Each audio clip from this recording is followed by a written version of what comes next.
Hello and welcome to this lecture. In this lecture, we will be learning about Azure Active Directory Group Management. Groups works very similar as they do in our on-premises directory environments such as Active Directory.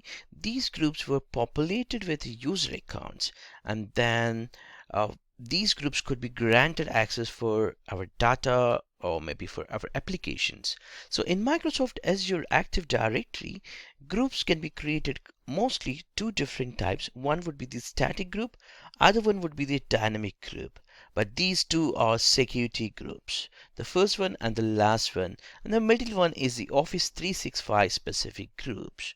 So to grant any of the Office 365 specific access, we would be creating this type of group. But normally we would be ending up with security AD group or dynamic based group. So when I say dynamic group based, that is nothing but, let's say you have a user account and the user is part of United States, example as the location, we can create a dynamic group based on a dynamic location.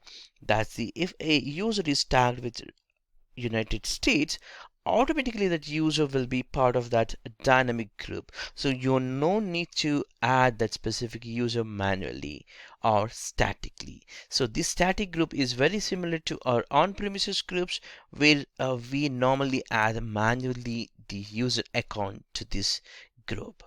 So in short, assigned group membership types are static in nature. The administrator determines the group membership, and it's up to the administrator or the group owner who can add or remove the group from the group any of the members. Whereas a dynamic type, we could determine the group membership based on a specific attribute value or set of attribute values that exist on a user or maybe a device. So we can then build queries inside Active Directory group that determines who becomes a member of that AD group. If a user or a device matches that specific attribute when it was querying, it would automatically part of that dynamic group, or it would be automatically removed if that specific attribute is no longer, then it would automatically remove. So that's where the dynamic groups works. But remember that dynamic group creation is not for everyone. You need to have at least Azure Active Directory Premium 1 licensing. Otherwise, you cannot create this type of group. In my Azure Active Directory, I do not have a P1 license. That's Azure AD P1 license. It's a default one. I'm going to take it in a minute or so, but I wanted to show you here how to create a static group. So click on New Group, and that would actually select your Office 365 or Security. Remember, for both of the things you can actually select your membership type, but it is completely grayed out because I do not have a license. Let's create here a security specific group. Like you can give the group name, maybe they are from sales team, and you can give the description, a proper description, so that they know that what is the specific group, and I can create. So it's going to create a sales team specific security group, and you can assign any of the members by going as an administrator. Let's say I have Daniel Craig's account, I can add here. So now Daniel is part of sales team. But if I want to create a dynamic AD group, I need to have licensing. So let's go back to Azure Active Directory and purchase licensing. As you know that licenses also can be purchased directly from Azure portal. So all I have to do is I have to go to licensing, and under all products I should be able to see here if I have any of the licenses. But still I don't have anything, so I'm gonna buy. So before I do a purchase, I would like to give a try for Enterprise Mobility Management or maybe ADP2. So I'm just going to buy a specific license called ADP2 license. If you see the costing for Azure Active Directory pricing, the free account which we just created with our tenant is completely free, and we just created a object also. But we're going to purchase premium too, so that we would be getting all other benefits which are explicitly coming from like vulnerability, risk account, all that, because our course is also required to have these licenses so that we can explore as much as we can do. For example, privileged identity management is part of P2 license, and we would be need this license. So we would be actually giving a try, and it would be costing close to $9 per month per user. And P1 license cost close to $6.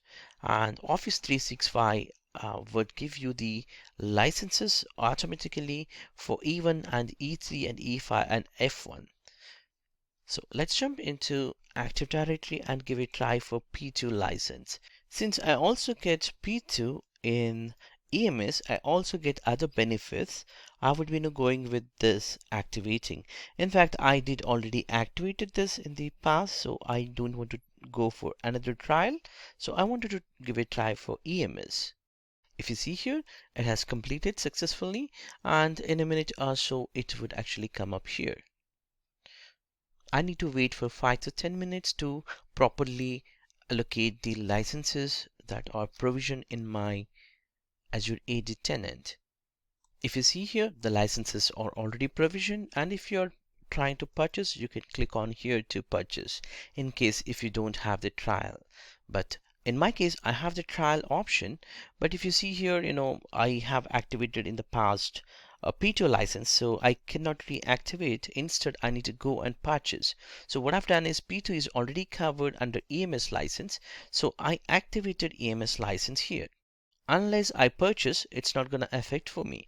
So I can see here now the 250 licenses are available, and I have not assigned any of the license. Let's try to create another group, or we can even edit the sales group also if you want to change the group membership, or maybe we wanted to change the properties of this from a assigned to dynamic. Now this option is enabled for us. Now let's go back and create a dynamic group based on some attribute value. Let's try to create all USA users as a dynamic group.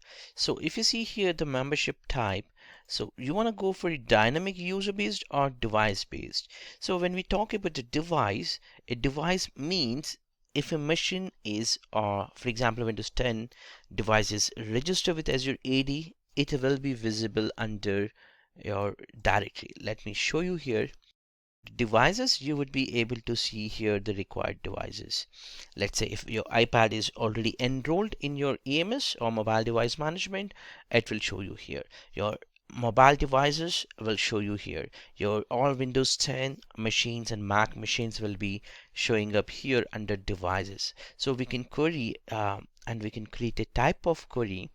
For example, all Mac, iPad machines can be created, or all Surface machines, or maybe all laptop, all desktops, or all the machines from a specific location or that has some specific attribute can be created as a dynamic group.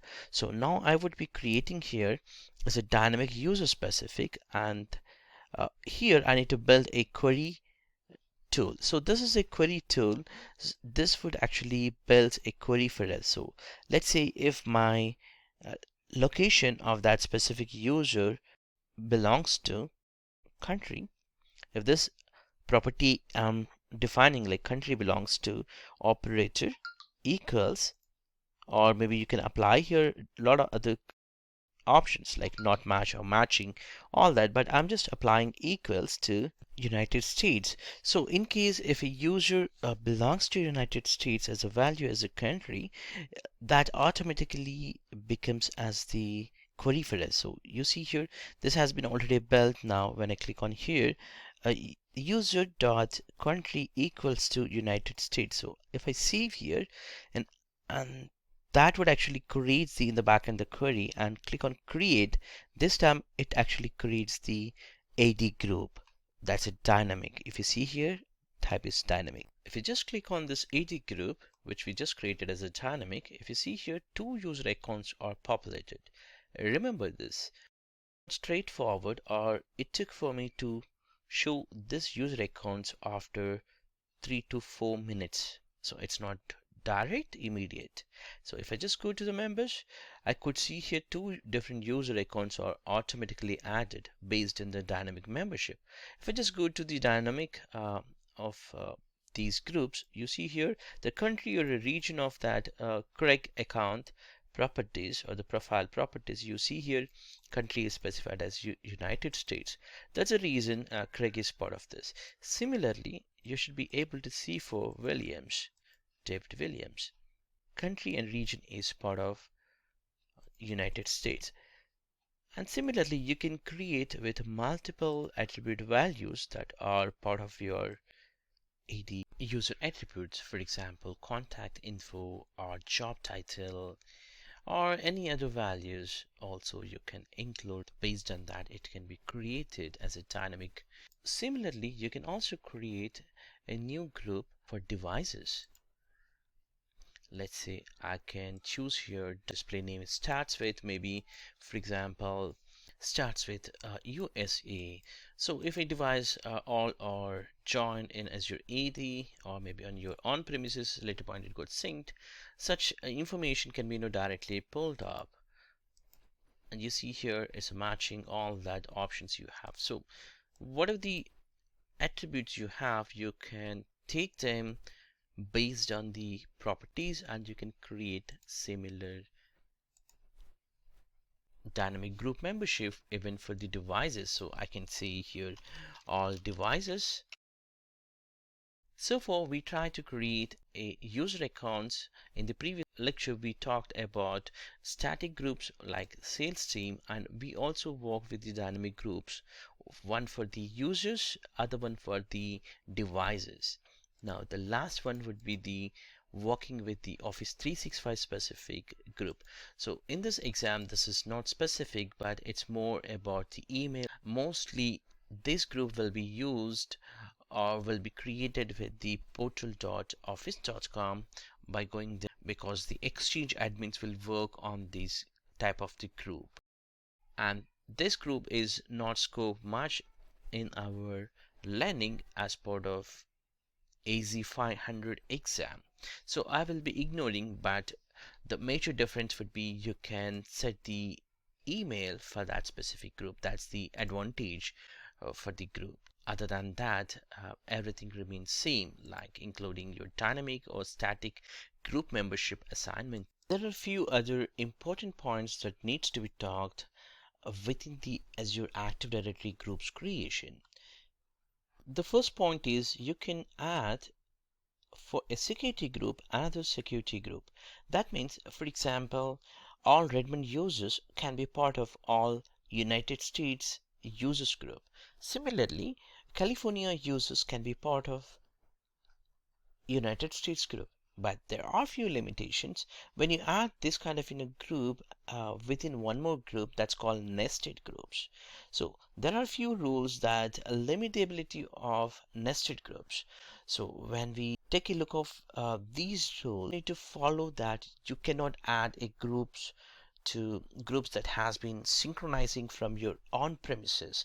We didn't talk about on-premises AD Connect yet, but definitely we would be talking in the upcoming lectures for how to set up AD Connect and sync up your on-premises Active Directory.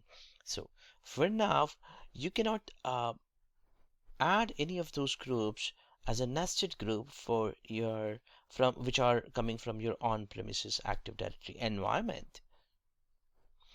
And you cannot add security groups to Office 365 groups. And you cannot add even Office 365 specific groups to security groups or other 365 groups. You cannot assign applications to nested groups, and also they have to be assigned to each individual group so that you can apply the proper licenses. Otherwise, nested groups are not supported assigning the licenses. Um, so you need to assign the licenses directly. to individual groups, either dynamic or static. Like we have done in the previous lecture, the three different management tools what we have tried to use to create the user accounts, one from the Cloud Shell, for the PowerShell, and the Bash. So we did create it now with the groups from Azure. Now it's time to demonstrate how to create groups from PowerShell. So I will start with the PowerShell first, and then I'll switch back to Bash. So to create that, there's a PowerShell command that needs to be entered, which is a new AZ80 group. That's a display name as my sales team, and the main nickname as my sales. So it's going to create in a minute. So it's just created. If I just refresh here, I should be able to see here that specific group name. Oops, I need to go to users, not to the users group. So if I see here, my sales team has been created now. Similarly, if I just create my another group, maybe like USA sales, USA hyphen my sales, it's going to create in a minute. Simply refresh my sales team, and this is a sales team, and now in a minute USA specific group also will be created, which has just created. If we go back to this specific group, and I can assign the members, since it is a static group, if you can see here, it's a static assigned group, and I can also check the licenses, or I can assign the licenses from here, or if any of the applications granted to access for this group, it will be listed here, which we will be exploring in the upcoming lectures. Now, I wanted to change this from assigned to dynamic user with a dynamic query. For example, add your department as any of this, or maybe equals IT. So if I give the department as IT for any of the users, so they are going to be automatically part of our dynamic group. So I'll just click on save. That's gonna remove if any of the users are part of dynamic, the static, and it would be adding dynamically all the users. And if you see here my list of users, there are at least 2 users should be from dynamic, if I'm correct. This is IT department for David, also for James. IT. At least the 2 users should come. So for that, it would take some time to populate these values, as it takes some time to process this query in the backend, and it will list out the required users. Until then, I'll just pause. If I just go to the group, now I should be able to see the members. So there are 3 different groups, 3 different users has been added dynamically. And if at all I remove, for example, from this user James Taylor, the IT department, to remove and put it to HR, for example, so this would automatically taken out from that dynamic group. So all I have to do is just wait for some time to process this automatically, and then do a refresh. It takes out James Taylor. So let's do the refresh, and you see here the user account has been taken out from the user group. So the dynamic group is working fine. Now let's also give it a try for working on Bash. So from here I would switch back to Bash script, confirm, and I would see how best I can create. I would like to create here a marketing group.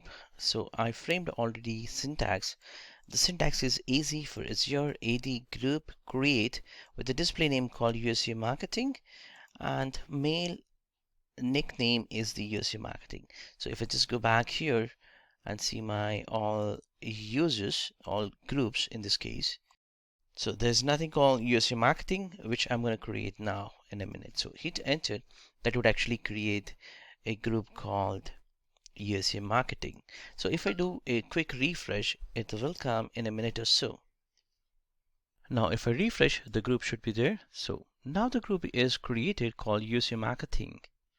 This is how you use the commands. You can check out the documentation for AZ80 group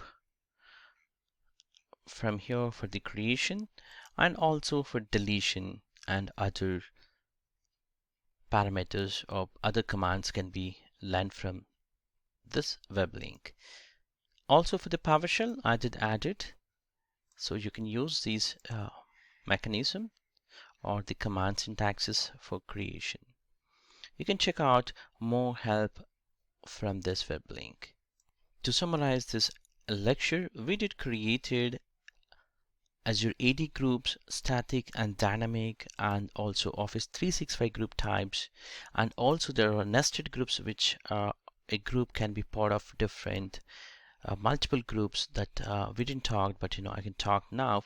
Like this, USA marketing can be a member by another group. I can add here another AD group, for example, all USA dynamic users can be part of your or other groups like this. You can add it, but there are a few of the pros and cons that we talked about in this lecture for the licensing and application assignment, which will not work properly if you go for the nested groups. So we talked about static, dynamic query and nested groups within this lecture. I hope this is a great refresh for you. I'll see you in the next lecture. Thank you for watching this.